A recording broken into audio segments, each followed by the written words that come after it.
Epidemiolog Universitas Sriwijaya Ica Andriani Liberty menegaskan, larangan mudik lebaran sudah seharusnya diterapkan mencegah penyebaran virus corona. Ia meminta pemerintah daerah tegas dan belajar dari libur panjang akhir tahun lalu yang jadi pemicu kasus positif COVID-19 di provinsi ini meningkat dalam 1 pekan.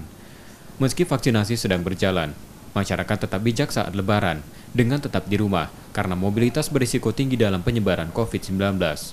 Jika larangan mudik lebaran dicabut, sebaiknya Pemda membuka checkpoint di pintu masuk daerah untuk pemeriksaan ketat, seperti wajib menunjukkan surat bebas COVID-19 melalui swab PCR dan antigen, serta memutar balik kendaraan jika tak memenuhi syarat. Larangan mudik menurut saya itu sangat tepat sekali dan sangat bijak mengingat pandemi COVID-19 ini di Indonesia pun belum terkendali seperti itu. Jadi untuk membatasi mobilitas masyarakat dan interaksi masyarakat itu yang kita butuhkan ya kita larang mudik tapi dengan catatan ya tegas dan ada regulasi yang mengatur. Karena ketika bicara Sumsel perlu upaya juga dari 17 kabupaten kota. Di setiap perbatasan perlu diupayakan adanya checkpoint kembali untuk memang membatasi ketika memang ada pemudik yang masuk ke dalam kota atau kabupaten tersebut dipastikan dalam kondisi sehat.